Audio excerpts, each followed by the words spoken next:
Around 300 ancient stone spheres, called Diquís Spheres, were found in Costa Rica in the 1930s. Two mysteries keep scientists baffled. How were these huge rocks transported for miles from the mountains before the wheel had been introduced to the Americas? And how were the stones shaped into almost perfect spheres? Hundreds of Nazca Lines in Peru are etched into the ground. They range from basic shapes to distinct drawings of animals, such as llamas and lizards, and even plants. Scientists have been studying them for over 80 years, but still can't decide if they're astronomical patterns, directions to water sources, or traces of a visit from outer space. In the mid-1980s, a scuba diver discovered the Yonaguni Monument off the coast of Japan. Scientists are positive this collection of structures is thousands of years old, but they still can't decide if it's natural or man-made. In case it proves to be an ancient city, the new mystery is, what lost civilization built it, and how did it make it to the bottom of the sea? The Grenada Underwater Sculpture Park, opened in 2006, is more than just one weird statue.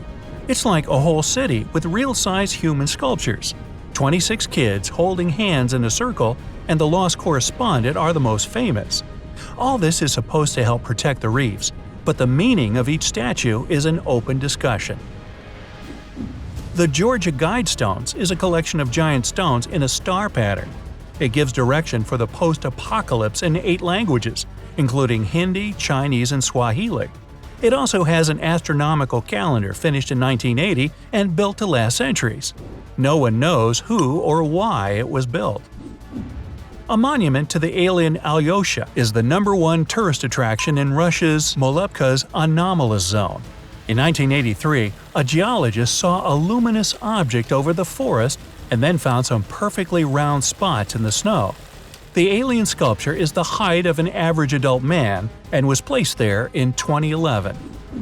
The famous stone heads of Easter Island have been around for hundreds of years. No one knows exactly why they were built. Some scientists think the local people believed the statues would make the soil more fertile. Soil analysis proved the heads did their job well. It's the best agricultural spot on the island. Back in 1812, for an unknown reason, an English farmer paid a local painter to remove tons of soil on a hillside and fill the contours with chalk. The painter ran away with the money, so the farmer had to pay a second time to get the Alton Barns White Horse finished. Around 11,000 years ago, in present-day Turkey, with no cities or metal tools whatsoever, some incredibly skilled craftsmen completed Gobekli Tepe. How they managed to chip and lift limestone blocks 3 times as heavy as a T-Rex and what they symbolize is still unknown. Carhenge is the weirdest landmark of Nebraska. Its author studied the real Stonehenge and created his own version out of old cars as a tribute to his father. Some cars stand like monoliths, others are connected into arches. When asked why he did all this, the creator of the construction said, why not? Another Stonehenge look-alike was found on the bottom of Lake Michigan in 2007. There's a group of rocks in a circle and carvings of a mastodon. This beast ceased existing over 10,000 years ago, so the carving has to be older than that. Its location is kept secret from the public. Good luck finding it! Angkor Wat in Cambodia is the largest religious monument in the world. It takes days to see all of it and centuries to solve all its secrets. It's facing west, while all other temples of its kind faced east, where the sun rises. And all of its bas-reliefs are read counterclockwise, the opposite of normal. In one of the driest spots on Earth, the Atacama Desert in Chile, there's a hand coming out of the sand. Human helplessness, vulnerability, or the spirit that wins over anything. Everybody sees the statue their own way, and no one knows why it was placed in such a remote location. Right in the pavement outside the State Library of Victoria in Melbourne, there's another library, a sinking one. Is it symbol of disappearing knowledge, or a new civilization breaking through the ground to bring new wisdom? Up to you. In the financial district of Paris, there's a giant thumb, which is an exact replica of its creator's digit.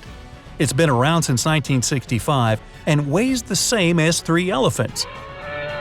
It's not the only monument of its kind. There are other huge thumbs by the same artist spread across the world.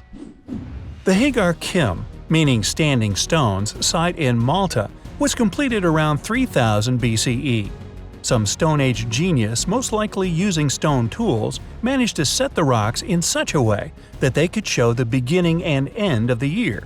On March 21st and September 21st, the sun is exactly in the middle.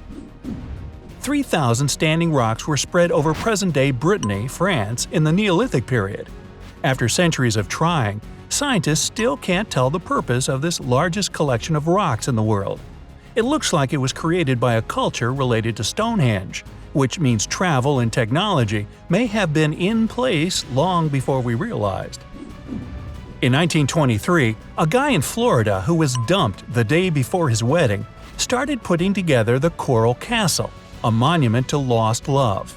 How a 5-foot-tall man with a 4th-grade education managed to lift stone blocks 8 times as heavy as a hippo all by himself will, of course, forever remain his secret. Baalbek in Lebanon is a huge stone souvenir of the Roman Empire. They used to call it the City of the Sun. The oldest and deepest part of the ruins was built by a culture unknown to historians.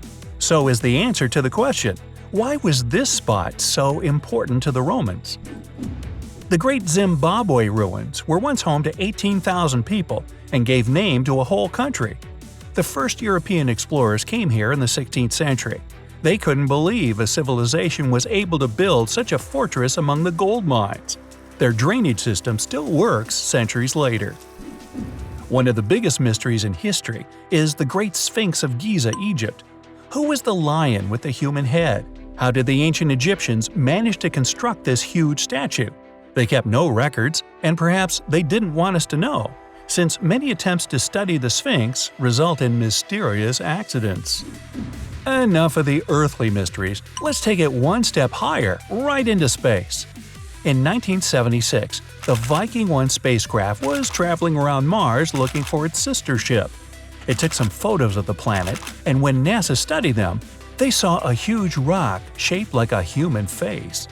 They explained it was a simple game of light and shadows. Still, many people see it as proof that life on Mars exists or existed a long time ago.